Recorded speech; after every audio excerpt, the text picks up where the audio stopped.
Man,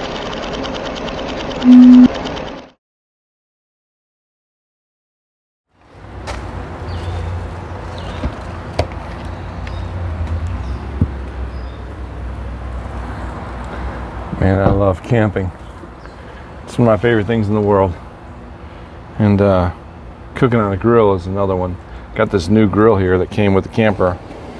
Haven't used it yet, but it connects to the propane that's in the front of the camper. And look at this, brand new. Haven't used it yet. Really excited about using it. Anyways, that's not why you're here. You guys are here for more Greek. Now we have a lot of verbs coming up. We're going to start out with the imperfect. So that's what this lesson is going to be about. It's going to be about the it's going to be about the imperfect verbs. That doesn't sound like a lot, but it is a lot. Understanding imperfect verbs is very important.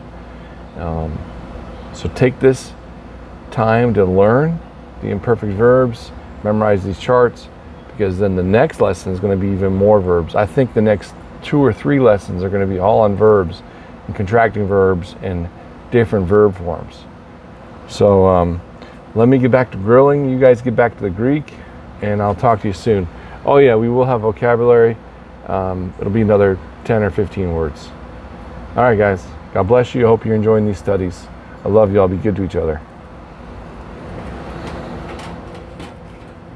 All right, let's begin with some imperfect notes. Imperfect indicative notes. They are used for showing continuity or repetitive actions in the past. Number 2, translated with the helping verb was or were plus the participle form of the verb. The example given is he was sinning. He is the subject, was sinning is the verb, with was being the helping verb. Number 3, present middle and passive have the same form. That means that translators must use and carefully use context to translate the verse. Verbs that are deponent in the present are also deponent in the imperfect. So how is the imperfect tense formed? Well, number 1, the imperfect is built from the present verb stem. Number 2, it is preceded by an epsilon. Number 3, it is followed by secondary active endings. So if we look at this in order, it goes from the augment plus the stem plus the connecting vowel plus the secondary active endings, and you end up with the imperfect verb. The example is luo again, which means to loose or destroy. So we take luo and add the epsilon augment, then we add the stem, which is lu, plus the connecting vowel, o, and then the secondary active endings, which is nu. And we end up with luon. Okay, so let's go over an imperfect active indicative verb chart. And we'll set it up the same way we've always set up the other ones, using the verb luo. Luon, lues, luain. Luomen, luute, luon. And if you want to memorize the endings, it's on, s, n, amen, ete, on. And now let's go over the chart for the imperfect passive indicative. Elomein, elo, eloeto, elometha, eloestha, eloanto. And now just the endings. Omein, u, eto, amatha, estha, anto. And now the chart for the imperfect middle indicative, which has the same endings as the imperfect passive indicative.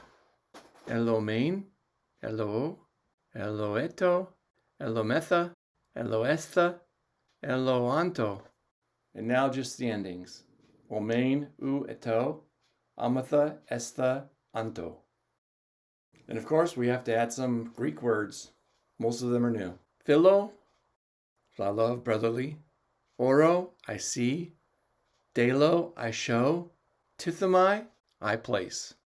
Te, and. Poeo, to do, make. E, himself, herself. De, indeed, in truth. ode, ade, today, this, te, here, there.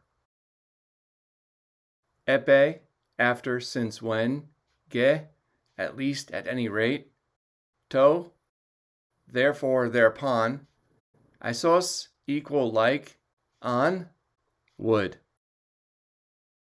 Pace, means child, tuotus, such as this, so, didomai, to give, emi, to say, hoias, what kind, such as.